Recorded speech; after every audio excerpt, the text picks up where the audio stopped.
إن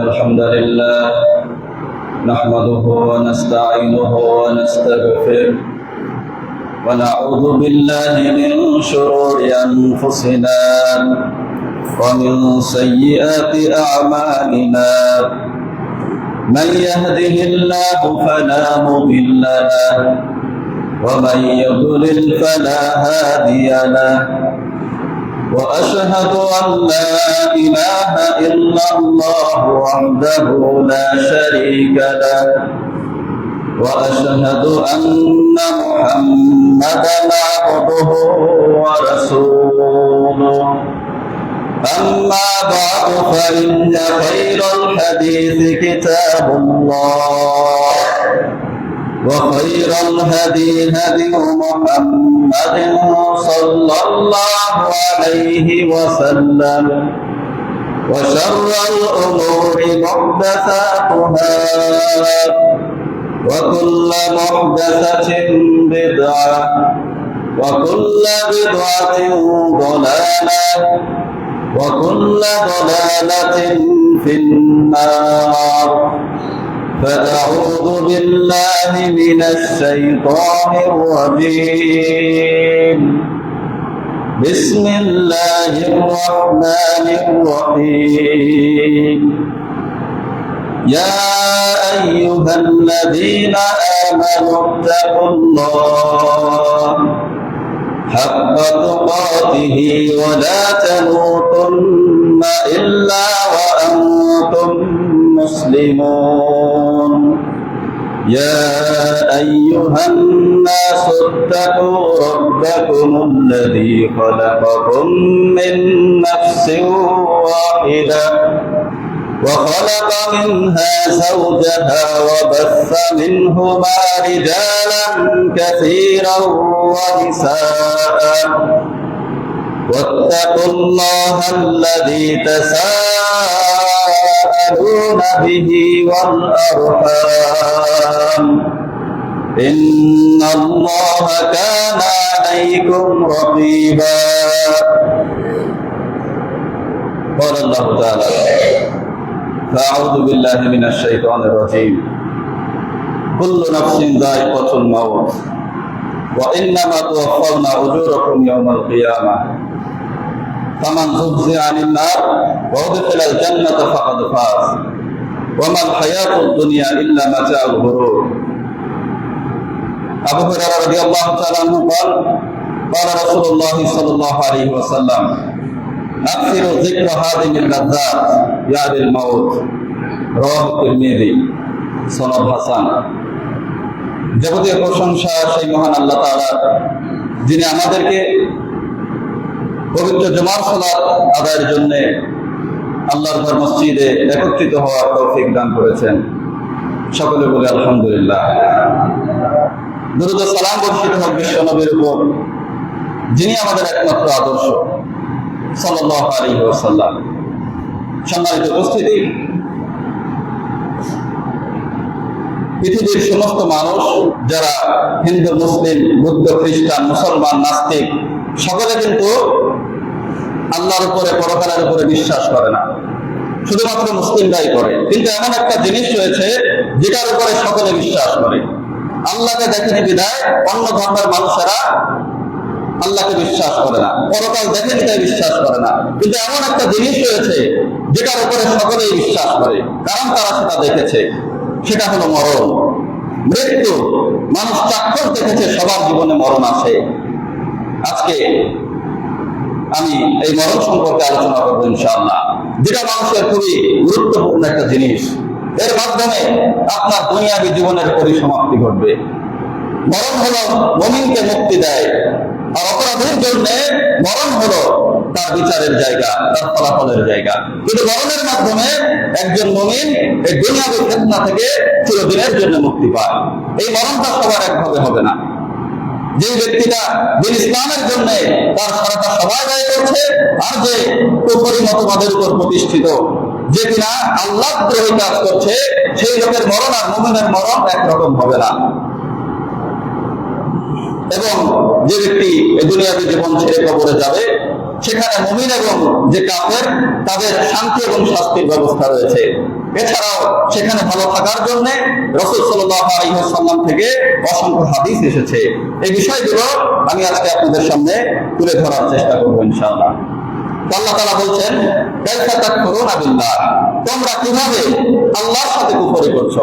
ওয়া কুনতুম আমওয়াতান ফাহইয়াকুম, অথচ তোমরা প্রাণহীন ছিলে, তিনি তোমাদেরকে জীবন দান করেছেন। এই জীবনটাই শেষ নয়, সুম্মা ইউমীতুকুম, এই জীবনের পরে আবার তোমাদের মরণ হবে। সুম্মা ইলাইহি তুরজাউন, এই মরণটাই শেষ নয়, বরং এরপর আবার তোমার পুনরুত্থান ঘটবে, তার কাছে তোমাকে ফিরে যেতে হবে, হিসাব দিতে হবে। আল্লাহ তাআলা বলছেন, হাল আতা আলাল ইনসানি হিনুম মিনাদ দাহরি লাম ইয়াকুন শাইআন মাযকুরা, এমন একটা সময় মানুষের উপর থেকে অতিবাহিত হয়েছে যে উল্লেখ করার মতো কিছুই ছিল না। আজকে সারা পৃথিবী খ্যাতি যাদের 50-100 বছর আগে, তাদের কোনো অস্তিত্ব কিন্তু পৃথিবীতে ছিল না, কোন অস্তিত্বই ছিল না। আল্লাহ তাকে অস্তিত্ব দান করেছে। এখন সে পৃথিবীর অনেক কিছু, বরং আল্লাহ দ্রোহী কাজ করছে, আল্লাহকেই অস্বীকার করছে। কিন্তু এটা শেষ নয়। আল্লাহ বলছে, আবার তাদের মৃত্যুর মাধ্যমে আমার কাছে তাদেরকে আসতে হবে এবং তাদের কর্মের হিসাব দিতে হবে। মরণটা কিভাবে হবে? বারা বিন আযিব রাদিয়াল্লাহু তাআলা আনহু তিনি বলছে যে আমরা রাসূলের সাথে একটা মৃত্যুর সংবাদ পেয়ে জানাজার সালাতে গেলাম। তো সেখানে যে দেখছি জানাজার সালাতের যে আদায় করব, কবরটাও এখনো করা হয়নি। তো যেহেতু কার্যক্রম চলমান, রাসূলুল্লাহ বসে পড়লেন। মৃত্যুর খবর শুনে অন্তরটা বিমোহিত হয়েছে। তিনি বসে আছেন, সাহাবীরা তার পাশে বসে গেছেন, এমন ভাবে বসে আছেন যেন তাদের মাথার উপরে পাখি বসে আছে, নিরিবিলি একটা অবস্থা। হঠাৎ করে রাসূলুল্লাহ তার মাথা উঁচু করলেন, উঁচু করে বলছে, হে আমার সাহাবীরা, তোমরা আল্লাহর কাছে কবরের শাস্তি থেকে আশ্রয় প্রার্থনা করো। 2 থেকে 3 বার বললেন, যেটা আমরা সালাতের শেষে বলি। তারপরে তিনি বলছে, একজন মুমিন ব্যক্তি যখন দুনিয়া থেকে প্রস্থান এবং আখিরাতে উত্থান, অর্থাৎ দুনিয়া থেকে তার বিদায় এবং আখিরাতে উত্থান, এমন একটা পরিস্থিতির সম্মুখীন হয়, তখন আকাশ থেকে ধবধবে সাদা চেহারার ফেরেশতারা তার কাছে অবতরণ করে। সুবহানাল্লাহ। বিশ্বনবী বলছে, যেন তাদের চেহারা সূর্য। সুবহানাল্লাহ। এই যে দেখেন যে রাজনৈতিক যে দলই হোক না কেন, যখন এয়ারপোর্টে আসে কত মানুষ সেখানে যায়, যারা তাকে ভালোবাসে রিসিভ করতে যায়। আর মুমিনকে রিসিভ করার জন্য আল্লাহ এত ফেরেশতা পাঠাবেন, বৃষ্টির সীমা পর্যন্ত যাদের সংখ্যা, এবং তাদের চেহারা যেন সূর্য। সুবহানাল্লাহ। এবারে তারা বসে যাবে, মালাকুল মাউত আসবে, এসে বলবে, আল্লাহ সন্তুষ্টির দিকে, মাগফিরাতের দিকে বের হয়ে আসো। আগে বলেছি, মৃত্যুর মাধ্যমে মুমিনের মুক্তি, সেই মুক্তির সুসংবাদ দিবে ফেরেশতারা যে আল্লাহর মাগফিরাত এবং সন্তুষ্টির দিকে বের হয়ে আসো। এমন ভাবে তার শরীর থেকে তার রূহটা বের হয়ে যাবে। বিশ্বনবী বলছে, কলসি থেকে পানি ঢালতে যতটা সহজ, এত সহজ ভাবে তার শরীর থেকে তার আত্মাটা বের হয়ে যাবে। এবারে ফেরেশতারা তার আত্মা নিয়ে আকাশে উঠে যাবে। আকাশ তো বিজ্ঞানীরা ছুঁতে পারেনি, নাসা বিজ্ঞানী যারা আছে, চাঁদে পর্যন্ত তারা গেছে, কিন্তু আকাশ যে কত দূর এটা ধারণার বাইরে। একটু সময়ের ভিতরে সমস্ত আসমান পাড়ি দিয়ে আপনাকে আমাকে নিয়ে যাওয়া হবে, যদি আমরা মুমিন হয়ে থাকি, আল্লাহর কাছে। আল্লাহ বলবে, আমার বান্দার আমলনামা ইনজিলে লিখে রাখো এবং তাকে জমিনে ফিরিয়ে নিয়ে যাও, কারণ সেখান থেকে আমি তাকে সৃষ্টি করেছি, ওখানে ফিরিয়ে দিব, ওখান থেকেই তার পুনরুত্থান হবে। এবারে কাফের ব্যক্তি সম্পর্কে নবীজি বলছেন, যে একজন কাফের ব্যক্তি, সে যখন দুনিয়া থেকে প্রস্থান এবং আখিরাতে উত্থান, এমন একটা সময় পরিস্থিতির সম্মুখীন হয়, আকাশ থেকে কালো চেহারার ফেরেশতারা, পশ্চিম চেহারার ফেরেশতারা তার কাছে অবতরণ করে। আসার পরে বলে, আল্লাহর রাগ এবং মাগফিরাতের দিকে বের হয়ে আসো। এবার সে আর বের হতে চায় না। দুনিয়ায় কত আকাম কুকাম করেছে, আর মনে করেছে হয়তো পরে তওবা করে নিব, কেউ তো পরকালে বিশ্বাস করেনি। এখন ফেরেশতা দেখে বুঝেছে সে ফেরেশতাদের প্রতি ঈমান আনেনি, আল্লাহর প্রতি ঈমান আনেনি। ফেরেশতা দেখে বুঝেছে যে আমার পরিস্থিতি কি হতে পারে, সে আর তার শরীর থেকে বের হতে চাইবে না। এমন ভাবে বের করা হবে, বিশ্বনবী বলছে, একটা লোহার আখড়া ভেজা উল থেকে বের করতে যতটা কষ্টদায়ক, তার শরীর থেকে তার আত্মাটাকে সেইভাবে বের করা হবে। এবারে আকাশের উদ্দেশ্যে নিয়ে যাওয়া হবে, আকাশের দরজা তার জন্য খোলা হবে না। এই দুনিয়ায় ফ্যাসাদ সৃষ্টি করেছে, আর সেই পবিত্র জায়গা তার জন্য খোলা হবে? কখনো নয়। আল্লাহ তাআলা বলছেন, লা তুফাত্তাহু লাহুম আবওয়াবুস সামা, এদের জন্য আকাশের দরজা খোলা হবে না। ওয়ালা ইয়াদখুলুনাল জান্নাহ, এরা জান্নাতে প্রবেশ করবে না। হাত্তা ইয়ালিজাল জামালু ফিস সামিল খিয়াত, যতক্ষণ না একটা ওট একটা সুতের ছিদ্র দিয়ে প্রবেশ করতে পারে। একটা সুয়ের ছিদ্র দিয়ে উট প্রবেশ করা অসম্ভব। ঠিক তেমন ভাবে এই সমস্ত মানুষের জন্য আকাশের দরজা খোলা হবে না, এরা জান্নাতেও প্রবেশ করবে না, এটা ওই রকম অসম্ভব। এবারে তার মুখকে ফিরিয়ে দেওয়া হয়, দুনিয়াতে আসার মারা হয়। তারপরে আপনারা জানেন বিভিন্ন কার্যক্রম, গোসল দেওয়া হয়, কাফন করানো হয়। শখ করে যে বাড়িটা করেছে, জায়গা জমি সুন্দরভাবে সাজিয়েছে, বাগান করেছে, বেলকুনির ব্যবস্থা করেছে যে এখানে আমি বিকালে সময় কাটাবো, এই যে তার সুন্দর সাজানো বাড়ি, সাজানো বাগান থেকে তাকে বের করে দেওয়া হবে, ওখানে খাটিয়ায় রেখে দেওয়া হবে। এবারে মানুষেরা তার লাশটাকে কাঁধে করে রওনা হতে থাকবে। এই সময় আর একটা ঘটনা ঘটবে।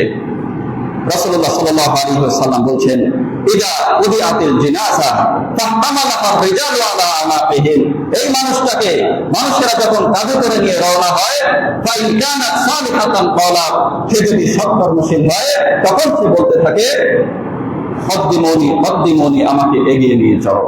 কারণ তার আর ধৈর্য সহ্য হয় না, যে জান্নাতের প্রতিশ্রুতি তো পেয়েই গেছে, সে আর দেরি করতে চায় না যে আমাকে তাড়াতাড়ি নিয়ে চলো। আর যদি সে অসৎ কর্মশীল ব্যক্তি হয়, অপরাধী হয়, তখন সে বলে,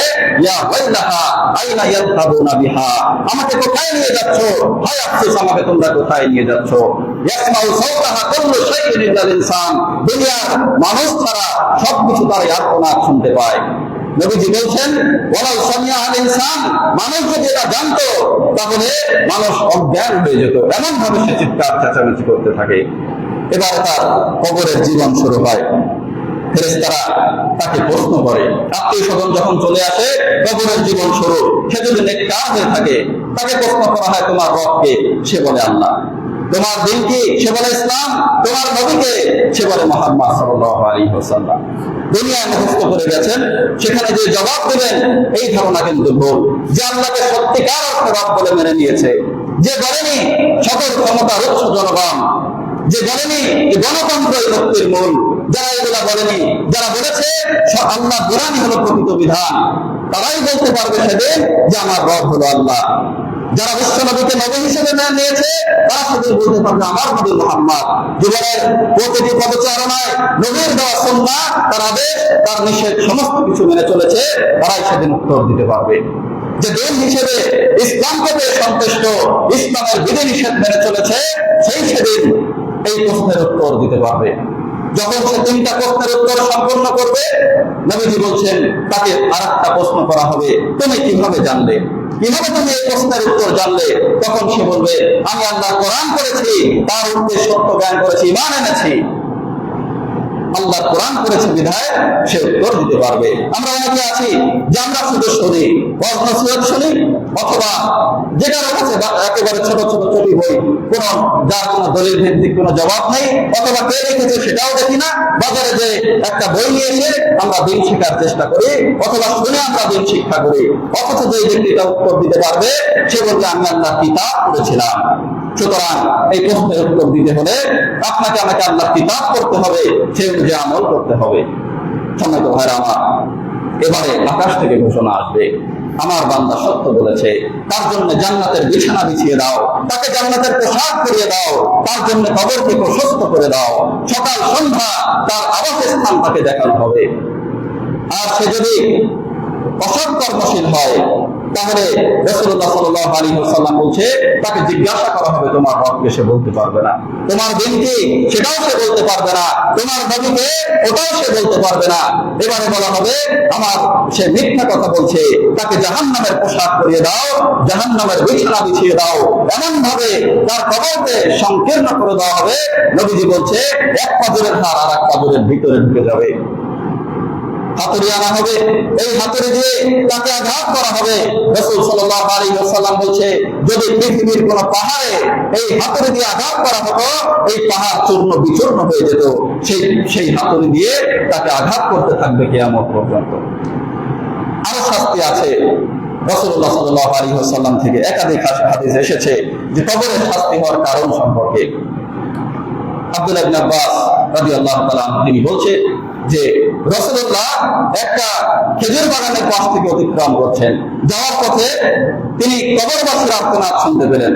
তো সাহাবীদেরকে বলছে যে এই যে দুটা কবর, এই কবরে দুইজন মানুষকে শাস্তি দেওয়া হচ্ছে, কিন্তু বড় কোনো কারণে নয়, তারা চাইলে এই শাস্তি থেকে বেঁচে থাকতে পারতো, কিন্তু তারা থাকেনি, যার কারণে কবরে শাস্তি দেওয়া হচ্ছে। একজন প্রসাদ থেকে অপবিত্র থাকতো। আজকে যুব সমাজ জিজ্ঞাসা করেন যে সালাত করেছো কিনা, সে টাইমকে পাচ্ছিল না, সারাদিন করতে পারেনি, প্রসাদ থেকে অপবিত্র থাকে না। আরেকটি হাদিসে এসেছে প্রসাবের সময় সে তার সতর্কে খোলা রাখে। দেখবেন যে কোনো লজ্জা নেই, রাস্তার পাশে প্রসাব করতে বসেছে, কোনো লজ্জা শরম নেই, হাতের উপরে কাপড় উঠে গেছে, এই কারণে কবরে শাস্তি দেওয়া হবে। আরেকজন যে কিনা লোকালয়ে চোরখুরি করে বেড়াতো, এই কারণে কবরে শাস্তি হবে। তো চোরখুরিটা আসলে কি, যেটা না বললেই নয়। আমরা মুসলিম যারা আছি, সালাত সিয়ামের ব্যাপারে আমরা অ্যাক্টিভ থাকলেও এই বিষয়টা কিন্তু আমাদের অনেকের ভিতরেই রয়েছে যে ফ্যাসাদ বাঁধানোর উদ্দেশ্যে একজনের কথা আরেকজনের কাছে বলা। আমি যখন প্রথম দিনের পথে এসেছি, একজন ভাই আমাকে বলে অমুকে ভালো না, ঠিক আছে, আবার বলে অমুক ভালো না, বুঝলাম, আবার বলে সেও ভালো না, দুদিন পর দেখি কেউই ভালো না। কয়েকদিন পর আমি শুনলাম যে আমার সম্পর্কে মানুষকে বলেছে আমিও নাকি ভালো না। তো যে ব্যক্তি মানুষের দোষটি আপনার কাছে বলে, আপনি একথা মনে রাখবেন, আপনার কথা কিন্তু সে আরেকজনের কাছে বলে, এদেরকে বয়কট করতে হবে, বুঝাবেন না করলে বয়কট করতে হবে। রাসূল সাল্লাল্লাহু আলাইহি ওয়াসাল্লাম বলছে মিন শাররিন নাসি যুল ওয়াজহাইন, নিকৃষ্ট হলো দুইমুখী চরিত্রের মানুষ। আল্লাযী ইয়াতি হাউলা'i বিওয়াজহি ওয়া হাউলা'i বিওয়াজহি, একজনের কাছে আসে এসে আরেকজনের বদনাম করে আর তার প্রশংসা করে, আবার আরেকজনের কাছে যায় যে তার প্রশংসা করে আরেকজনের বদনাম করে। রাসূল বলছে এই মানুষটা কিয়ামতের দিন আগুনের দুইটা জিহ্বা হবে, কারণ সে দুনিয়াতে দ্বিমুখী চরিত্রের ছিল। একজন সাহাবী এসেছে রাসূলের কাছে, এসে উপদেশ শুনতে চাইছে যে ইয়া রাসূলুল্লাহ হাদদিসনি বিআমরিন আকাসিমু বিহি, আমাকে এমন একটা কর্ম বলে দেন যেটাকে আমি আঁকড়ে ধরে থাকবো। নবীজি বলছে কুল রাব্বি আল্লাহ সুম্মা ইসতাকিম, তুমি বলো আল্লাহ আমার রব, তার উপরে অটল থাকো। আবার বলছে আনাকসারি মা তাখাফু আলাইয়া, ইয়া রাসূলুল্লাহ আমার বিষয়ে আপনি কোন জিনিসটা সবচাইতে বেশি ভয় করেন?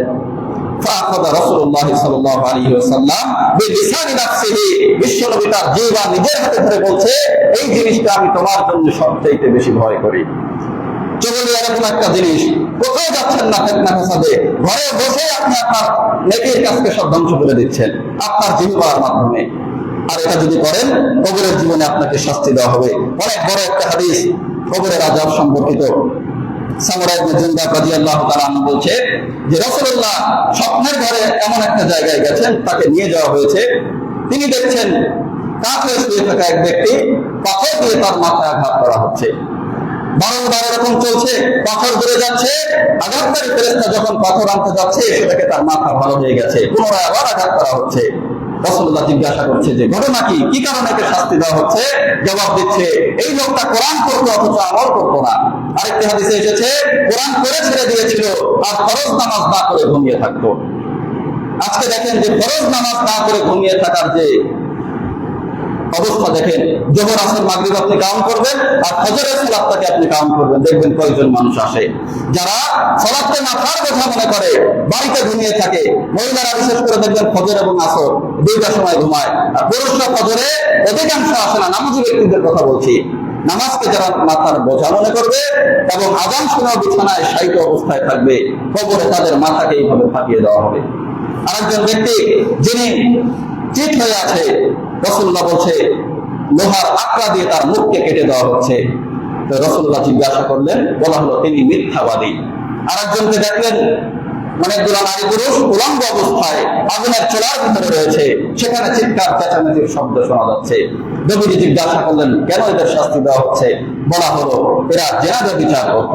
দুনিয়ার জীবনে যারা বিবাহ বহির্ভূত সম্পর্ক একে অপরের সাথে স্থাপন করেছে, আপনি যত ইসলামের কথা বলেন না কেন, এখন আপনি বলবেন যে এই যে একটা আন্দোলন চলছে, এটা কিন্তু ইসলামের আন্দোলন নয়। আপনি আমাকে যাই মনে করেন না কেন, এটা ইসলামের আন্দোলন নয়। এখন আপনি বলেন যে আল্লাহর বিধান কায়েম করতে চাই, লোকে আপনাকে নিয়ে হাসাহাসি করবে, আপনাকে ক্রীড়া কৌতুকের ইয়ে মনে করবে। সম্মানিত ভাইরা আমার, এই যে একই ক্লাসে নারী পুরুষ একসাথে, এটার বিরুদ্ধে কে বলবে? এখনো কিন্তু যে সরকারি আসুক না কেন, আপনি কিন্তু এখনো এই কথা বলতে পারবেন না।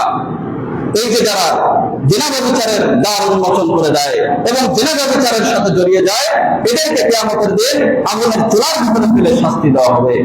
এই সমাজ ধ্বংসের যে কারণ, এই যে নেতারা দেশ থেকে কোটি কোটি টাকা চুরি করে নিয়ে গেল, এরা কিন্তু শুধু অপরাধী নয়, এই সমাজ ধ্বংসের মূলে ছাত্রছাত্রীরাও কিন্তু আছে। আপনারা দেখছেন কোনো দোষী নেই তাদের, কিন্তু তারা কি জেলা ব্যবচারের সাথে সম্পৃক্ত নয়? যারা আন্দোলনে গেছে অধিকাংশ দেখবেন যে ওদের মোবাইল চেক করেন আপনি, একসাথে বন্ধু বান্ধবী একসাথে রাত কাটিয়েছে, আন্দোলন করেছে, কোন ইসলাম থেকে তারা এটা পেয়েছে? নিজের খরচে রক্ষা করতে পারে না, দেশ স্বাধীন করছে। দেশ স্বাধীন হয়েছে তাদের কথায়, ইসলাম এখনো স্বাধীন হয়নি। সম্মানিত ভাইরা আমার, এই যে যারা ব্যভিচারের সাথে সম্পৃক্ত, তাদেরকে কবরে এইভাবে শাস্তি দেওয়া হবে। নবীজি আবার গেলেন, যাওয়ার পরে তিনি দেখছেন যেমন এক শ্রেণীর মানুষ যারা নদীর ভিতরে রয়েছে, রক্তের নদী, সেখান থেকে ফিরে আসতে চাইছে। তীরে থাকা একজন ব্যক্তি পাথর দিয়ে তাকে আঘাত করছে, আবার সে ফিরে যাচ্ছে, আবার আসতে চাইছে, আবার তাকে আঘাত করা হচ্ছে। আরেকটি হাদিসে এসেছে পাথর তার মুখের ভিতরে ঢুকিয়ে দেওয়া হচ্ছে। নবীজি জিজ্ঞাসা করলেন, কারণ কি এদের শাস্তি এই কারণ কেন হচ্ছে এভাবে? বলছে এরা হলো সত্য খেত, এই কারণে তাকে এইভাবে শাস্তি। এটা হলো কবরের আযাব সম্পর্কিত হাদিস। জাহান্নামে তো এদের শাস্তি আছে, কিন্তু কবরে এই চার শ্রেণীর মানুষকে এভাবে শাস্তি দেওয়া হবে। আপনি পৃথিবী থেকে বিদায় নিয়েছেন, বিদায় নেওয়ার সাথে সাথে আপনার স্ত্রী, আপনার ছেলে মেয়েরা জোরে জোরে কান্নাকাটি করছে, এমন ভাবে কান্নাকাটি করছে আশেপাশের বাসা থেকে শোনা যায়। নিজের শরীরের কাপড় ছিঁড়ছে, একজন আরেকজনের উপর ঝাঁপিয়ে পড়ছে, তাহলে আপনাকে কবরে শাস্তি দেওয়া হবে। রাসূলুল্লাহ সাল্লাল্লাহু আলাইহি ওয়াসাল্লাম বলেন, আল মাইয়িতু ইউআযযিবু ফি কবরিহি বিনিয়াহাতি আলাইহি, মাইয়িতকে তার জন্য আত্মনাদ করার কারণে, বিলাপ করার কারণে কবরে শাস্তি দেওয়া হয়। আপনার আত্মীয় বিয়োগ হয়েছে, এটা আপনার স্বভাবজাত বৈশিষ্ট্য, আপনার কষ্ট হবে, আপনি কাঁদবেন, এটাও কোনো অপরাধ নেই। কিন্তু জোরে জোরে চিল্লিয়ে কাঁদবেন, পোশাক ছিঁড়বেন, একজন আরেকজনের গায়ের উপর ঝাঁপিয়ে পড়বেন, মহিলারা রাস্তায় বের হয়ে যাবে, এই কারণে আপনাকে শাস্তি দেওয়া হবে।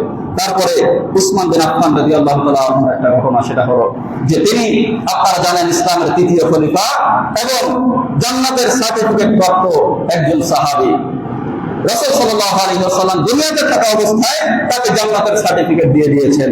এই মানুষটা এই কবরের শাস্তি সম্পর্কে এতটা ভয় করতেন, হাদিসে এসেছে, ইদা ওয়াকাফা আলা কবরিন বাকা হাত্তা ইয়াদুল্লা লিখাতাহু, যখন তিনি কবরের কাছে যেতেন এমন ভাবে তিনি কান্নাকাটি করতেন তার দাড়ি পর্যন্ত ভিজে যেত। তাকে জিজ্ঞাসা করা হল, উসমান, উযকারুল জান্নাত ওয়ান নার ফালা তাবকি ওয়া তাবদি মিন হাযা, জান্নাতের কথা যখন স্মরণ হয়, জাহান্নামের কথা যখন স্মরণ হয়, আপনাকে কাঁদতে দেখি না, কিন্তু এখানে দাঁড়িয়ে আপনি কাঁদছেন, ঘটনা কি? তখন তিনি বলছেন, আমি রাসূলকে বলতে শুনেছি, ইন্নাল কবর আউয়ালু মানজিলিন মিন মানাজিলিল আখিরাহ, এই কবর হলো আখিরাতের মঞ্জিল সমূহের প্রথম মঞ্জিল। فإن نجا منه فما بعده أيسر منه وإن لم ينج منه فما بعده أشد منه, এই মঞ্জিলে যে পার হয়ে যাবে অন্যান্য মঞ্জিল তার জন্য সহজ হয়ে যাবে, আর যে এই মঞ্জিলে বিপদগ্রস্ত হবে, ধরা খেয়ে যাবে, সে অন্যান্য মঞ্জিল তার জন্য কঠিন হয়ে যাবে। তিনি বলছেন, আমি রাসূলকে আরো বলতে শুনেছি, মা রাআইতু মানজারান কাত ইল্লাল কবরু আকবাউ মিনহু, যে কবরের চাইতে এত বিভৎস কঠিন জায়গা আমি আর কখনো দেখিনি। এই কারণে রাসূলুল্লাহ সাল্লাল্লাহু আলাইহি ওয়াসাল্লাম উসমান বিন আফফান রাদিয়াল্লাহু তাআলা আনহু তিনি কবরের কাছে যে কান্নাকাটি করতেন। তারপরে আপনি যখন মারা যাবেন, সকাল সন্ধ্যা আপনার বাসস্থান আপনাকে দেখানো হবে। রাসূলুল্লাহ সাল্লাল্লাহু আলাইহি ওয়াসাল্লাম বলছে, যখন একজন ব্যক্তি মারা যায় তখন তাকে সকাল সন্ধ্যা তার বাসস্থান দেখানো হয়, আর বলা হয়, হাযা মাকআদুকা, এটা হলো তোমার আবাসস্থান, হাত্তা তুবআসা ইয়াউমাল কিয়ামাহ, কিয়ামতের দিন এখান থেকে উঠিয়ে তোমাকে ওইখানে পাঠানো হবে। সকাল সন্ধ্যা, আজকে আপনি মারা যান, আপনাকে আগামীকাল থেকে যদি জান্নাতি হন, মানে দাফন করার পরে, প্রশ্নের পরে আপনাকে সকাল সন্ধ্যা আপনার সেই বাসস্থান দেখানো হবে। তখন মুমিন ব্যক্তি কামনা করবে যে আল্লাহ তাড়াতাড়ি কিয়ামত কায়েম করো। দেখবেন যে আনন্দের দিন কাটে না, যে আগামীকাল দেখা গেল কোনো আনন্দের খবর আছে যে দিনটা কেন কাটছে না আজকে, সেরকম সেও আকাঙ্ক্ষা করবে। আর যে অপরাধী সে বলবে যে আল্লাহ কিয়ামত কায়েম করো না। যখন একজন মুমিন ব্যক্তিকে কবরে রাখা হবে, তার সম্পর্কে চমৎকার একটি হাদিস রাসূলুল্লাহ সাল্লাল্লাহু আলাইহি ওয়াসাল্লাম বলছেন, ইযা উদখিলাল মাইয়িতুল কবরা ওয়াসিলাতিশ শামসু ইনদা গুরুবিহা। যখন একজন মায়েরকে, মুমিন ব্যক্তি সম্পর্কে বলছেন, যখন একজন মায়েরকে কবরে রাখা হয়, তার কাছে মনে হয় যেন সূর্য ডুবে গেছে। এবার সে উঠে বসে, তার চোখ মুছতে মুছতে তারপরে বলে, দাওনি, আমাকে ছেড়ে দাও, উসাল্লি, আমি সালাত আদায় করে নিই। সুবহানাল্লাহ। অর্থাৎ কবরে রাখার পরে তার কাছে মনে হবে সূর্যটা মনে হয় মাগরিবের সময় হয়ে গেছে। এটা কে পারবে?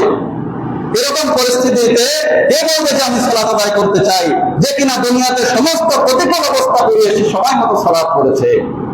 মনে করেন যে ব্যবসা করছেন, দোকানে ভিড় লেগে গেল, যার একটু পরে যাই, এই ব্যক্তি কি পারবে যে ব্যবসাকে সালাতের চাইতে বেশি প্রাধান্য দিয়েছে? তারপরে মনে করেন যে বাংলাদেশের খেলা চলছে, অনেকে আছে যে সালাত পরে করে নেব, ডাকলেও আসে না, খেলা দেখছে, যেমন সিচুয়েশন চলছে এই সময় সালাতে যাওয়া যাবে না। এই ব্যক্তি কি সেদিন এইরকমটা করবে? সেই করবে যে সালাতের বিষয় দুনিয়াবী জীবনে অ্যাক্টিভ ছিল, কোনো কিছুই তাকে দমাতে পারেনি সালাতের সময়ের ক্ষেত্রে। তারপরে রাসূলুল্লাহ সাল্লাল্লাহু আলাইহি ওয়াসাল্লাম বলছেন যে লাউলা আল্লাহ তাদাফানু লাদাউতুল্লাহ আইয়াসমিআকুম মিন আযাবিল কবর। আমি যদি এই ভয় না করতাম যে মানুষেরা তার আত্মীয় স্বজনকে দাফন করা বন্ধ করে দিবে, তাহলে আমি আল্লাহর কাছে দোয়া করতাম যে আল্লাহ তুমি তাদেরকে কবরের আযাব শুনিয়ে দাও। এই হাদিস দ্বারা আমরা কি বুঝতে পারি? যে কবরের আযাব মানুষের পক্ষে শোনা সম্ভব নয়। রাসূলুল্লাহ শুনেছেন, হাদিস আছে, কোন সাহাবীও কবরের আযাব শুনে নাই, মানুষেরা শুনতে পারবে না। অনেকে প্রশংসা করছে একজনের, যে চরমনায় পীরের ছোট ভাই ফয়জুল করিম, ইনার প্রশংসা যে অনেক আহলে হাদিসরা কি করেছে, ইনি তো অনেক কিছু করছে। ইনার একটা আলোচনা, সেটা হলো উনি বলছে যে আমার দাদা যান, টেনে টেনে কথা বলে আমি তো এরকম পারি না, যে আমার দাদা যান দেখছে কবরের শাস্তি হচ্ছে। তিনি কবরের কাছে গেছে, যাওয়ার পরে দেখছে একজন হারামখোরকে শুয়োরের আকৃতিতে শাস্তি দেওয়া হচ্ছে। নাউযুবিল্লাহ। মানে কবরের আযাব হচ্ছে, ওটাও উনি শুনতে পেয়েছেন, কি কারণে শাস্তি হয়েছে ওটাও উনি জানেন, আবার কিভাবে শাস্তি দেওয়া হচ্ছে ওটাও উনি জানেন। নাউযুবিল্লাহ। এটা তো ভ্রষ্ট আকীদা নয়, কোরআন সুন্নাহ বিরোধী আকীদা নয়, যেখানে উমর বিন খাত্তাব ও আবু বকর রাদিয়াল্লাহু তাআলা আনহুদের মতো সাহাবীরা কবরের আযাব শুনে নেই, আর কোথা থেকে একজন এসে বলছে এই ঘটনা, আর তারা বলছে সুবহানাল্লাহ। সম্মানিত ভাইরা আমার, এই কারণে বলি যে আহলুল হাদিস আলেমরা বলে সর্বপ্রথম জরুরি আকীদার বিপ্লব। শাসকের জন্য আন্দোলন করার প্রয়োজন নেই। আকীদার বিপ্লব যেদিন হবে অটোমেটিক এই দেশ পরিবর্তন হয়ে যাবে। আপনারা তো দেখেছেন চারিদিকে লুটপাট, কারণ কি? কারণ তাদের অন্তর ঠিক হয়নি। এই যে শাসক সমাজ, এটা কিন্তু সাধারণ মানুষ থেকেই হয়েছে। এই যে প্রশাসনের মানুষ, এটা তো আর মঙ্গল গ্রহ থেকে আসেনি, আপনার আমার ঘর থেকেই তারা বের হয়েছে। প্রত্যেকটা পরিবার তার সন্তানকে মানুষের মতো মানুষ করে গড়ে তুলতে পারেনি। এখন তো অনেকেই গণজাগরণ তুলছেন, কিছুদিন অপেক্ষা করেন। এই কথা বললে আবার অনেকেই তেড়ে আসে, আবারও বলে কিছুদিন অপেক্ষা করেন। প্রতিশ্রুতি কিন্তু সবাই দিয়েছিল, যেই দল এসেছিল সেই দলে প্রতিশ্রুতি দিয়েছিল, সকলেই বেঈমানি করেছে। দেখেন আপনি ইতিহাস, সবাই বেঈমানি করেছে, তাদের সাথে নীতি নৈতিকতার সাথে, ইসলামের সাথে, মুসলিমদের সাথে সবাই বেঈমানি করেছে। তাই আমরা দোয়া করি যেন আমরা শান্তিতে থাকতে পারি, ইসলামের কথা বলতে পারি। সম্মানিত ভাইরা, এই মরণটা কবে হবে এটা কিন্তু আমরা জানি না, এটা হলো অজানা বিষয়। রাসূলুল্লাহ সাল্লাল্লাহু আলাইহি ওয়াসাল্লাম বলছে যে মাফাতিহুল গায়বি খামসুন, গায়বের চাবি হলো পাঁচটা, লা ইয়ালামুহা ইল্লাল্লাহ, যেটা আল্লাহ ছাড়া কেউ জানে না। তার ভিতরে একটা হলো ওয়ালা তাদরি নাফসুম বিআইয়ি আরদিন তামুতু ইল্লাল্লাহ, মানুষ কখন মারা যাবে, কোন ভূমিতে মারা যাবে, এটা আল্লাহ ছাড়া কেউ জানে না। অজানা বিষয়, কিন্তু যে কোনো সময় চলে আসতে পারে। আপনার ট্রেনের টিকিট কেটেছেন রাত 9টায়, আপনি কিন্তু 2-4 ঘন্টা আগে থেকে প্রস্তুতি গ্রহণ করেন। ট্রেনের টিকিট রাত 9টায় নিশ্চিত জানেন, মৃত্যু কিন্তু আপনার কার চাইতেও নিকটে। ব্যাগ গোছাচ্ছেন, সবকিছু নিয়ে নিচ্ছেন যে টিকিট প্রয়োজন। মরণের জন্য কিন্তু আপনার এরকম প্রস্তুতি জরুরি। এই যে মরণটা হবে, আপনি কবরের জীবনে পদার্পণ করবেন, এই দুনিয়ার জীবন ছেড়ে যেখানে থাকবে না কোনো আত্মীয় স্বজন, সেখানে আপনি চলে যাবেন। এর জন্য আমাকে সর্বোত্তম প্রস্তুতি গ্রহণ করতে হবে। রাসূল সাল্লাল্লাহু আলাইহি ওয়াসাল্লাম বলছেন, আকসিরু যিকরা হাদিমিল লাযযাত ইয়ানিল মাউত, যেটা আমি প্রথমে বলেছি, যে তোমরা বেশি বেশি জীবনের সাধারণকারী মরণের কথাকে স্মরণ করো, বেশি বেশি করো। মরণকে স্মরণ বলতে যে আপনি যার সাথে যার হক সম্পর্কিত ইয়ে আছে ওটা মিলিয়ে নেন, অথবা যে পাপের সাথে আপনি সম্পৃক্ত রয়েছেন তওবা করে সেই পাপ থেকে ফিরে আসুন। এমন ভাবে আপনি আল্লাহর সাক্ষাৎ করবেন যে পাপহীন অবস্থায়। এখন অনেকে বলতে পারেন যে পাপ তো সবার জীবনে আছে। রাসূলুল্লাহ বলছে যেই ব্যক্তি পাপ থেকে তওবা করে সে নিষ্পাপ ব্যক্তির সমতুল্য। সুবহানাল্লাহ। এই কারণে যে কোনো অপরাধ আপনার ভিতরে থাকুক না কেন, এর থেকে তওবা করে সবসময় আপনাকে প্রস্তুত থাকতে হবে। এখন যদি আমার সাথে মালাকুল মউতের সাক্ষাৎ ঘটে, আমি যেন আল্লাহর কাছে নিষ্পাপ অবস্থায় দাঁড়াতে পারি। সম্মানিত ভাইরা আমার, হযরতে জিবরিল আমিন তিনি বিশ্বনবীর কাছে এসেছেন, আসার পরে বলছেন ইসমা শিতা ফাইন্নাকা মাইয়িতুন, হে মুহাম্মদ তুমি যতদিন খুশি বাঁচো, কিন্তু মনে রাখো তোমাকে মৃত্যুবরণ করতে হবে। চিন্তা করেছেন, নবীর মতো মানুষকে স্মরণ করিয়ে দিচ্ছে তোমাকে কিন্তু মরতে হবে। তিনি যদি বিদায় নেন পৃথিবী থেকে তাহলে আমরা তো কিছুই না। ইসমা শিতা ফাইন্নাকা মাইয়িতুন, বাঁচো তুমি যতদিন খুশি, তোমাকে কিন্তু মরতে হবে। ওয়াহবুদু মান আহবাবতা, তুমি যার সাথে খুশি সম্পর্ক করো, যাকে খুশি ভালোবাসো, যার সাথে খুশি বন্ধুত্ব স্থাপন করো, ফাইন্নাকা মাফারিকুহু, তাকে ছেড়ে তোমাকে কিন্তু চলে যেতে হবে। এই যে যারা বয়স্ক মানুষ আছেন তাদের ক্ষেত্রে তো এটা বেশি হয়। কত বন্ধু বান্ধব একসাথে ক্লাস করেছেন, একসাথে ঘুরেছেন, একসাথে খেয়েছেন, আজকে আপনি এখানে আর সে কবরের বাসিন্দা। হয়েছে না এরকম? এরকম হয়েছে। আপনাকে ছেড়ে চলে যাবে সে, অথবা তাকে ছেড়ে আপনি চলে যাবেন। সন্তানের কাঁধে পিতার লাশ, অথবা পিতার কাঁধে সন্তানের লাশ, এইভাবে একজন আরেকজনকে ছেড়ে পৃথিবী থেকে বিদায় নিবে। বিশ্বনবীকে তিনি স্মরণ করিয়ে দিলেন, যার সাথে খুশি বন্ধুত্ব করো, যাকে খুশি ভালোবাসো মুহাম্মদ, কিন্তু মনে রাখো তাকে ছেড়ে তোমাকে চলে যেতে হবে। তুমি যা খুশি আমল করো, কিন্তু মনে রাখো এর ফলাফল তোমাকে ভোগ করতে হবে। হযরতে আব্দুল্লাহ ইবনে উমর রাদিয়াল্লাহু তাআলা আনহু নবীজি তার শরীরে হাত রেখেছেন। যে কোনো গুরুত্বপূর্ণ বিষয় দূর থেকে কিন্তু বলা যায় না। মোবাইলের মাধ্যমে মানুষ বলে না যে কাছে আসো কথা আছে। এরকম নবীজি আব্দুল্লাহ ইবনে উমরের কাছে এসেছেন, আসার পরে তার কাঁধে হাত রেখেছেন। রাখার পরে বলছে আব্দুল্লাহ ইবনে উমর, তুমফিদ দুনিয়া কাআন্নাকা গরীবুন আও আবিরু সাবিল, তুমি পৃথিবীতে এমন ভাবে বসবাস করো যেন তুমি একজন প্রবাসী অথবা পথচারী। একজন প্রবাসী যে কিনা প্রবাসে গেছে, অন্তর কিন্তু তার দেশেই পড়ে থাকে, দেশেই পড়ে থাকে। সেখানে যে সে এমন জায়গা জমিও কিন্তু কিনে না, কারণ সেখানে তো থাকতে আসেনি। বিশ্বনবী বলছে দুনিয়াকে তুমি সেইভাবে মনে করো অনস্থায়ী সময়ের জন্য তুমি এসেছো, অচিরেই পৃথিবী ছেড়ে তুমি পরকালীন জীবনে পাড়ি জমাবে। এবং তুমি পথচারীর মতো বসবাস করো।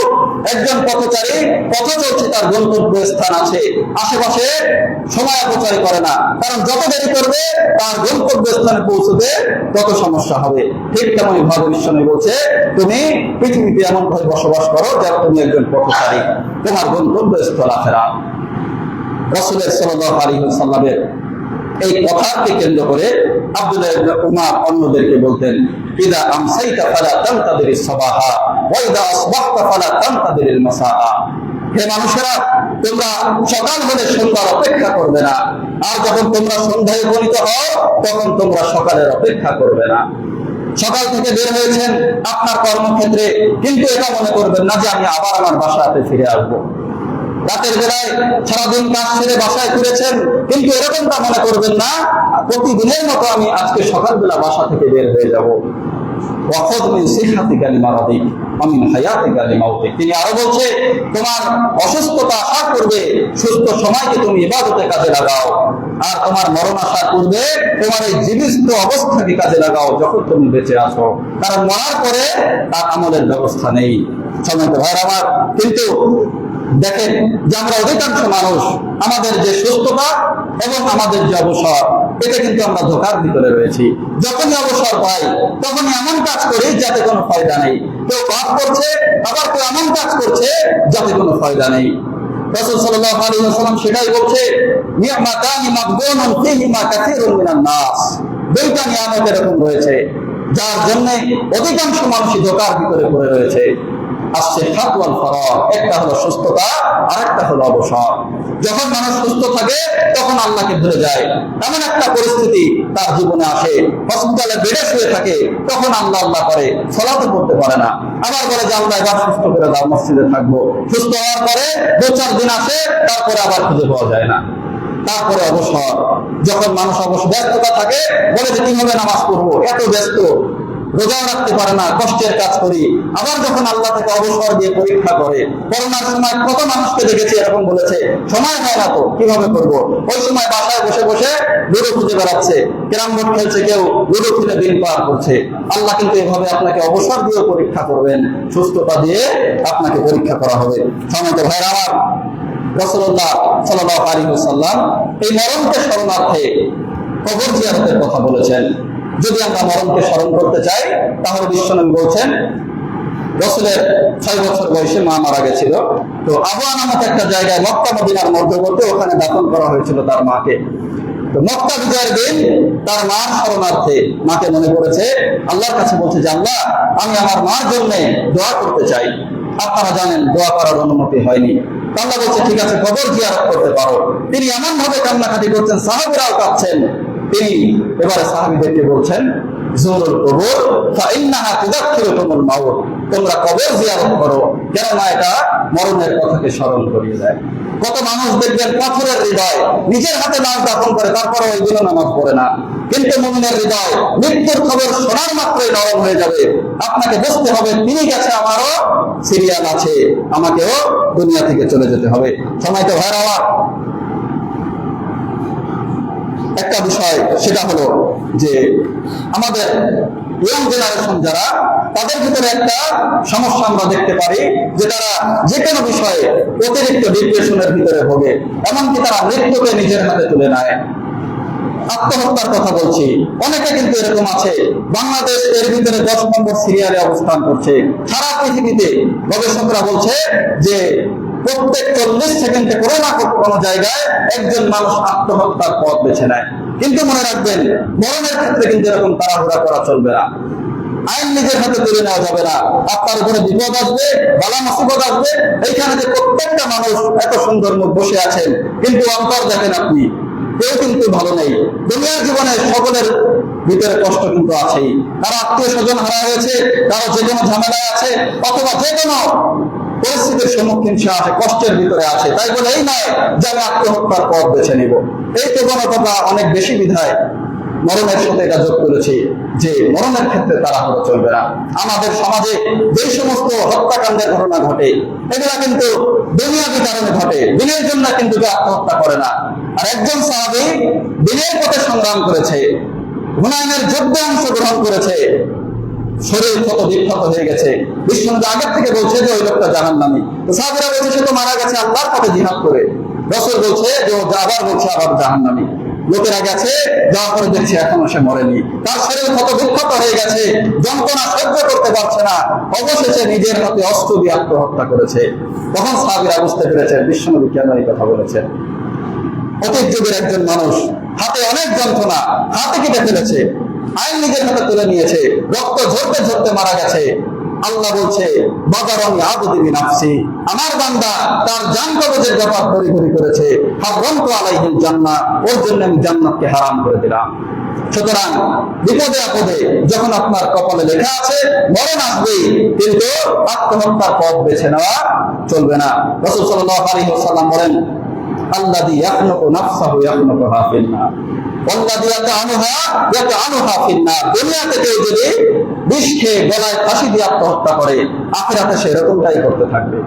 দুনিয়াতে কেউ যদি শরীরে বর্ষা বিধে অথবা অস্ত্র দিয়ে নিজের মাথায় তাক করে মৃত্যুবরণ করে, জাহান্নামের আগুনে সে এরকমটাই করতে থাকবে।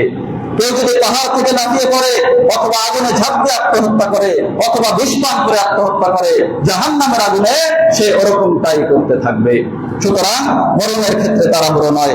এর বিপরীতে আমরা আরেক শ্রেণীর মানুষদেরকে দেখি যারা মরণের ক্ষেত্রে তাড়াহুড়ো তো করেই না, বরং তাদের অবস্থা দেখলে মনে হয় যে তারা অনন্তকাল পৃথিবীতে বেঁচে থাকতে চায়। এরা তার বিপরীত, এমন আরাম এসে থাকে যে মনে হয় চিরদিন সে বেঁচে থাকবে। বয়স 74, 75 অথবা 80 হয়ে গেছে, দেখবেন যে বুড়োই নেই, দেখেছেন না যে মানে বয়স আপনার 80-র বেশি হয়েও নেই কপালে, অথবা তার পার্সোনাল বিউটিশিয়ানরা থাকে তার শরীরের পরিচর্যা করার, মনে হয় যেন চিরদিন পৃথিবীর বুকে বেঁচে থাকবে। সম্মানিত ভাইরা আমার, তো আসলে আপনাকে আমাকে মরতে হবে। আপনার যত ক্ষমতা থাকুক না কেন, যদি ক্ষমতা থেকে বেঁচে থাকা যেত তাহলে কিন্তু ফেরাউন পৃথিবীর বুকে চিরদিন বেঁচে থাকতো। যদি ভালো মানুষ হয়ে বেঁচে থাকা যেত তাহলে কিন্তু মুহাম্মদ সাল্লাল্লাহু আলাইহি ওয়াসাল্লাম পৃথিবীতে চিরদিন বেঁচে থাকতেন। কবি সাহিত্যিক হয়ে বেঁচে থাকা গেলেও রবীন্দ্রনাথ নজরুল, মানুষ বলে এরা তো মরেনি, আমাদের অন্তরে আছে, এরা কিন্তু আসলে বেঁচে থাকতো পৃথিবীতে। কিন্তু যাই হন না কেন আপনি, আপনার অর্থ, আপনার ক্ষমতা, আপনার প্রাচুর্যতা কিছুই আপনাকে বাঁচিয়ে রাখতে পারবে না। আপনারা নাম শুনেছেন মাইকেল জ্যাকসন। তো এই লোকটা ক্ষমতা, টাকা পয়সা, খ্যাতি কিছুরই অভাব ছিল না। এইগুলা ছেড়ে তো পৃথিবী থেকে বিদায় নিতে চায় না। তো তিনি একটা অক্সিজেন চেম্বার তৈরি করেছেন, যেখানে তিনি একটা খাটের মতো করে কাজ দেওয়া, ওইখানে তিনি ঘুমায়। তিনি গণমাধ্যমে দাবি করছেন যে এর মাধ্যমে আমি 150 বছর বেঁচে থাকতে পারি। এত বাঁচার আশা তার, কিন্তু মানুষের এভারেজ বয়স কত? 60-65 এভারেজ যে বয়স, এইটাও সে পায়নি। মাত্র 50 বছর বয়সে সে পৃথিবী থেকে বিদায় নিয়েছে। অর্থাৎ আপনি এই মরণ থেকে বেঁচে থাকার জন্য যতটা পথ এবং পদ্ধতি গ্রহণ করেন না কেন, মৃত্যু থেকে বেঁচে থাকতে পারবেন না। আল্লাহ তাআলা বলছেন, ইন্নাকা মাইয়িতুন ওয়া ইন্নাহুম মাইয়িতুন। নবীকে বলছে যে নবী, তোমারও মরণ হবে এবং তাদেরও মরণ হবে। কুল ইন্নাল মাউতাল্লাযী তাফিরুনা মিনহু ফাইন্নাহু মুলাকীকুম। তোমরা যে মরণ থেকে পলায়ন করতে চাও, সেই মরণের সাথে তোমাদের সাক্ষাৎ ঘটবে। আইনামা তাকুনু, তোমরা যেখানেই থাকো না কেন, যেখানেই থাকো না কেন, ইউদরিকুমুল মাউত, মরণ তোমাদেরকে ধরবেই, যদিও তোমরা সমুদ্র দুর্গের ভিতরে অবস্থান করো না কেন। এমন একটা জায়গায় গেছেন যেখানে বাতাস প্রবেশ করতে পারে না, একটা পিঁপড়াও ঢুকতে পারে না, কিন্তু আপনার নির্ধারিত সময় যখন এসে যাবে, ওইখানে মালাকুল মউত আপনার জান কবজের জন্য পৌঁছে যাবে। ছোট ছোট সূরা অনেকের মুখস্থ, কিন্তু বড় সূরা তো অনেকেরই মুখস্থ থাকে না। কিন্তু একটা আয়াত যেটা অনেকেরই মুখস্থ, বাচ্চাদেরও মুখস্থ, সেটা কি? কুল্লু নাফসিন যায়কাতুল মাউত। এটা কিন্তু অনেকেরই মুখস্থ, জীব মাত্রই মরণের স্বাদ করবে। ওয়া ইন্নামা তুওয়াফাউনা উজুরাকুম ইয়াওমাল কিয়ামাহ, কেবলমাত্র কিয়ামতের দিন তোমাদের কর্মফল তোমাদেরকে পূর্ণ মাত্রায় দেওয়া হবে। ফামান যুযিয়া আনিন নার ওয়া উদখিলাল জান্নাতা ফাকাদ ফাজ। আর সেদিন যাকে জান্নাতে প্রবেশ করানো হবে এবং জাহান্নাম থেকে দূরে রাখা হবে, ফাকাদ ফাজ, সেই হবে সফলতা। সুবহানাল্লাহ। এটাই কিন্তু মূল সফলতা। আমরা যাই মনে করি না কেন, যে পৃথিবীতে মানুষ যাকে সম্মান করে, যার ডিগ্রি আছে, যার অর্থ আছে, এই মনে হয় প্রকৃত সম্মান। এটা কিন্তু চিরদিনের সম্মান নয়। 1 মাস আগে যারা সম্মানিত ছিল, আশেপাশে কত প্রশাসন, আজকে কিন্তু তাদের লাঠি মেরে বের করে দিয়েছে। আবার এখন যারা আছে তাদের এত সম্মান থাকবে না।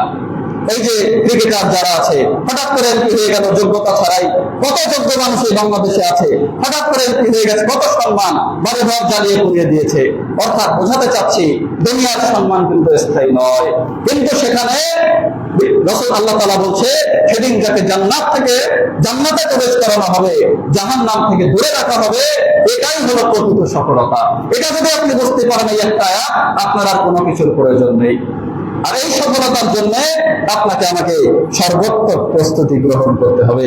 সম্মানিত ভাই আমার, কিন্তু আমরা এই সময়ের জন্য সর্বোত্তম প্রস্তুতি গ্রহণ করি না। আমরা দুনিয়ার প্রাচুর্যের পিছনে আমাদের জীবনের অধিকাংশ সময়কে ব্যয় করছি। আল্লাহ তাআলা সেটাই বলছেন, বাল তুসিরুনাল হায়াতাদ দুনিয়া, তোমরা এই দুনিয়ার জীবনকে প্রাধান্য দাও, ওয়াল আখিরাতু খায়রু ওয়া আবকা, কিন্তু আখিরাতের জীবনই হলো উত্তম এবং স্থায়ী। আখিরাতের জীবন তোমাদের জন্য উত্তম। এই যে দুনিয়ার জীবন, এই যে দুনিয়াটা আমরা এতটা ভালোবাসি, এতটা মূল্যায়ন করি, কিন্তু আল্লাহর কাছে দুনিয়ার কোনো মূল্য নেই। একটা মশার দানার যে মূল্য, আল্লাহর কাছে দুনিয়ার মূল্য সেটাও নেই। বিশ্বনবী বলছেন, লাউ কানাতিদ দুনিয়া তা'দিলু ইনদাল্লাহি জানাহা বাউদাতিন মাসফা কাফিরুন মিনহা শাররাতামা।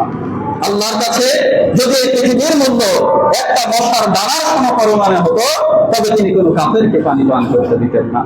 নবীর কাছে দুনিয়ার কি মূল্য ছিল? আব্দুল্লাহ ইবনে মাসউদ রাদিয়াল্লাহু তাআলা আনহু বলছে, নামা আলা হাসিরিন, নবীজি একটা চাটাইয়ে হেলান দিয়ে শুয়ে আছেন। ফাকামা, তিনি উঠলেন, ওয়াকাদ আসরা ফি জাসাদিহি, তার পিঠে দাগ লেগে গেল। যেহেতু বিছানায় শৈলী চাটাইতে, তো সাহাবীদের কষ্ট হয়েছে, যেহেতু তারা সবকিছু থেকে আল্লাহর নবীকে বেশি ভালোবাসে সাল্লাল্লাহু আলাইহি ওয়াসাল্লাম। তো তিনি বলছেন যে লাউ আমারতানা আন নাবসুতা ওয়া নামান, ইয়া রাসূলুল্লাহ, আপনি যদি বলতেন আপনার জন্য আমরা বিছানার ব্যবস্থা করে দিতাম। তো নবীজি বলছে, ওমা আনা ওয়ালিদ দুনিয়া ইল্লা কারাতু বিস্তাদাল্লা তাহতা শাজারাতিন সুম্মা রাহা ওয়া তারাকাহা। এই দুনিয়ার সাথে আমার কি সম্পর্ক?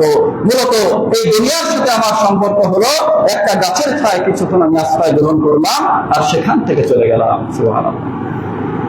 বিশ্বনবী বাস্তব উদাহরণ দিচ্ছেন সাহাবীদেরকে, যে তিনি অধিকাংশ সময় বাস্তব উদাহরণ দিতেন এবং মানুষকে বোঝানোর জন্য যে কোনো কথা তিনবার করে বলতেন।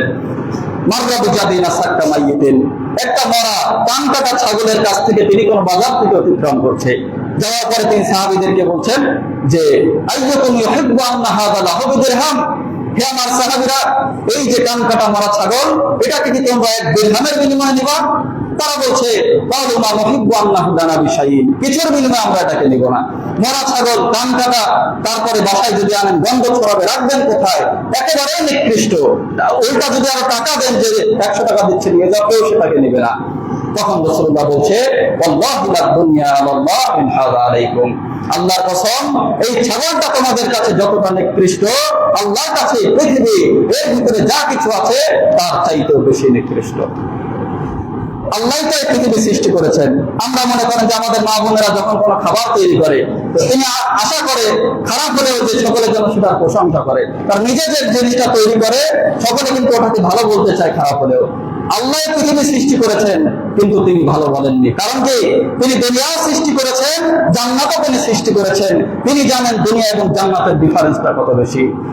রাসূল সাল্লাল্লাহু আলাইহি ওয়াসাল্লাম বলছেন, মা দুনিয়া ফিল আখিরাতি ইল্লা মিসলা মা ইয়াজালু আহাদুকুম ইসবাহ ফিল ইয়াম ফালয়ানজুর বিমাযা ইয়ারজি। তোমাদেরকেও যদি দুনিয়া এবং আখিরাতের পার্থক্য দেখতে চায়, তাহলে সে যেন তার আঙুলটাকে সমুদ্রের ভিতর চুবিয়ে দেখে কতটুকু পানি তার আঙুল নিয়ে ফিরেছে।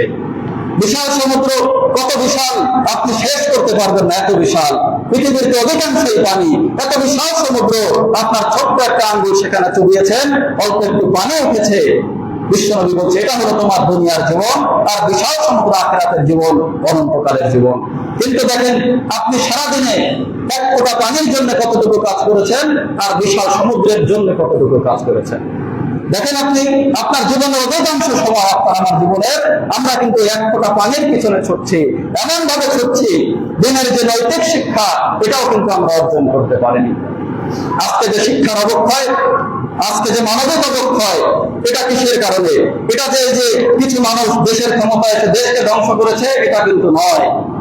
তারা কিন্তু পাইপলাইন থেকে উঠে এসেছে, আর পাইপলাইনে যারা শিক্ষা গ্রহণ করেছে, এই শিক্ষা ব্যবস্থা কিন্তু ভালো ছিল না।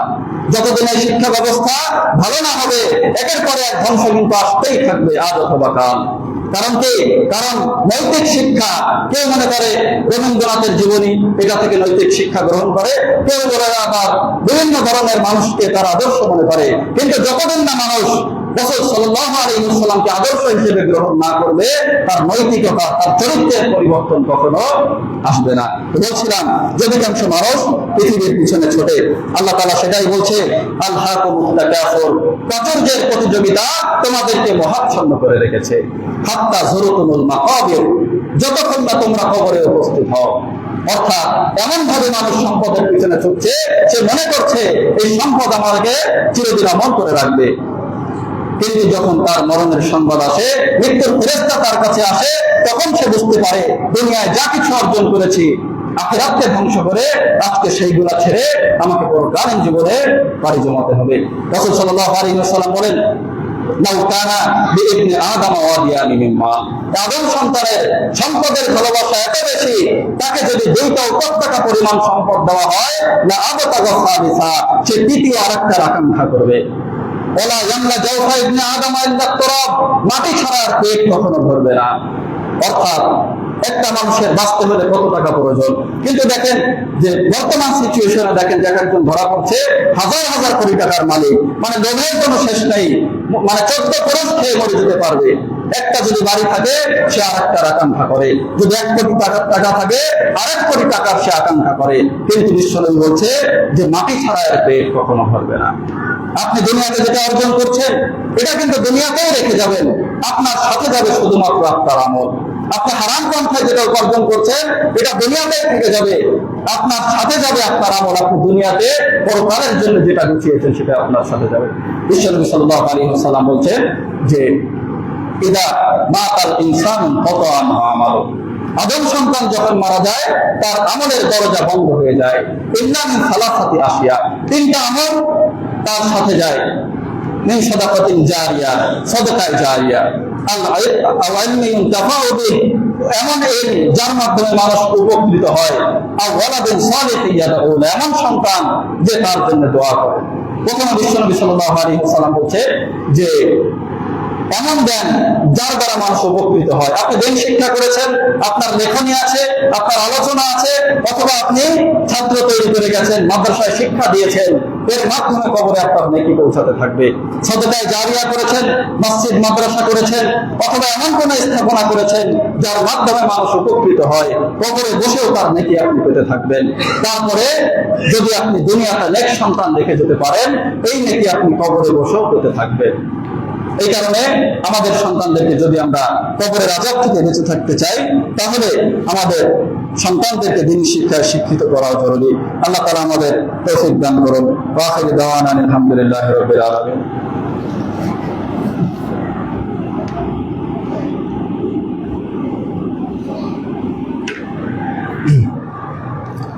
আলহামদুলিল্লাহ نحمده ونستعينه ونستغفره ونعوذ بالله من شرور أنفسنا ومن سيئات أعمالنا من يهده الله فلا مضل له ومن يضلل فلا هادي له وأشهد أن لا إله إلا الله وحده لا شريك له وأشهد أن محمدا عبده ورسوله أما بعد। সম্মানিত উপস্থিতি, সময় শেষ, একটা হাদিস বলে শেষ করব ইনশাআল্লাহ। রাসূলুল্লাহ সাল্লাল্লাহু আলাইহি ওয়াসাল্লাম যে মরণ সম্পর্কিত হাদিস আপনাদেরকে বললাম, এটা যেন শুধু শোনা পর্যন্ত সীমাবদ্ধ না থাকে, আমরা যেন এই মরণের জন্য সর্বোত্তম প্রস্তুতি গ্রহণ করে পৃথিবী থেকে বিদায় নিতে পারি। কারণ আমরা আলোচনায় শুনি অথবা বইতে পড়ি মৃত্যু সম্পর্কে, শোনাটা এবং পড়াটা ওই পর্যন্ত কিন্তু সীমাবদ্ধ থাকে। পরবর্তীতে দেখা যায় যে আমরা কিন্তু তেমন প্রস্তুতি গ্রহণ করতে পারি না, কিন্তু আমাদের প্রস্তুতি গ্রহণ করা জরুরি। রাসূল সাল্লাল্লাহু আলাইহি ওয়াসাল্লাম বলছেন, এর তাহানাতের দুনিয়া মুদবিরাতান ওয়া তাহানাতের আখিরাতু মুখবিরাতান, এই দুনিয়া পৃষ্ঠ প্রদর্শন করে চলে যাচ্ছে আর আখিরাত সামনের দিকে আসছে। অর্থাৎ প্রত্যেকটা সময় আপনি আপনার জীবন থেকে ব্যয় করছেন, এটা চলে যাচ্ছে আর আখিরাত সামনের দিকে আসছে। ওয়ালিকুল্লি ওয়াহিদাতিন মিনহুমা বানুন, এদের প্রত্যেকের সন্তান রয়েছে, আখিরাতেরও সন্তান রয়েছে, আবার দুনিয়ারও সন্তান রয়েছে। অর্থাৎ একটা মাকে যেরকম তার সন্তান ভালোবাসে, আঁচলে ধরে ধরে রাখে, ঠিক তেমনভাবে কিছু মানুষ আছে দুনিয়াকে এরকমই ভালোবাসে। আবার কিছু মানুষ আছে আখিরাতকে তারা নিজের মার আঁচল ধরে যেরকম থাকে এইরকম ভালোবাসে। বিশ্বনবী বলছে, ফাকুনু মিন আবনাইল আখিরাহ, তোমরা আখিরাতের সন্তান হয়ে যাও। ওয়ালা তাকুনু মিন আবনাইল আখিরাহ, আখিরাত দুনিয়ার সন্তান হয় না। কারণ কি? কারণ দুনিয়া হলো ক্ষণস্থায়ী এবং এটা হলো আমলের জায়গা, আর আখিরাত হলো হিসাবের জায়গা। ওয়াবাদান আমালুন ওয়ালা হিসাব, এই দুনিয়া হলো আমলের জায়গা, কোনো হিসাবের ব্যবস্থা এখানে নেই। আর পরকাল সেটা হলো হিসাবের জায়গা, কোনো আমলের জায়গা সেখানে নেই। সুতরাং আমাদের সকলের উচিত এই মৃত্যু কেন্দ্রিক আমাদের যাবতীয় প্রস্তুতি গ্রহণ করা। আমরা এখানে বসে আছি, এই যে আমাদের একজন মানুষ মারা গেছে, কামাল চাচা, আমরা তার জন্য দোয়া করি, আল্লাহ যেন তাকে জান্নাতবাসী করেন। তিনি কিন্তু কখনো ভাবেননি যে এই পরবর্তী মাসে আমি আর পৃথিবীতে বেঁচে থাকতে পারবো না।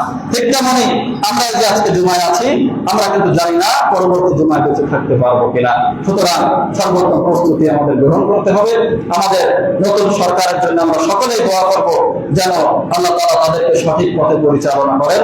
যাবতীয় হিংসা প্রতিহিংসা এগুলো থেকে বেঁচে থাকবো। যেহেতু এখানে বলার প্রশ্ন আসে না, কারণ আহলে হাদিসরা কখনো এগুলো সমর্থন করেও না, আর তারা কোনোদিন করেনি এবং করবেও না। কিন্তু আপনার আশেপাশে যারা আছে, সন্তান, ভাই, বন্ধু, এলাকার যারা, তাদেরকে প্রতিহিংসা থেকে বেঁচে থাকা সর্বোচ্চ ভাবে উপদেশ দিবেন। কারণ আপনি নেতিপ্রাপ্ত হবেন যে মাজলুমকে জুলুম থেকে যখন বাঁচাবেন, আবার জালেমকে জুলুম করা থেকে যখন বিরত রাখবেন। এটাও কিন্তু সৎ কাজের আদেশ এবং অসৎ কাজের নির্দেশ। এই সমাজকে সুন্দরভাবে সাজাতে হবে, আমাদের সকলের সম্মিলিত প্রচেষ্টা জরুরি। আল্লাহ আমাদের তৌফিক দান করুন। আল্লাহুম্মা আমিন। ইন্নাল্লাহা ওয়া মালাইকাতাহু ইউসাল্লুনা আলান নবী ইয়া আইয়ুহাল্লাযীনা আমানু সাল্লু আলাইহি ওয়া সাল্লিমু তাসলিমা। আল্লাহুম্মা সাল্লি আলা মুহাম্মাদ ওয়া আলা আলি মুহাম্মাদ।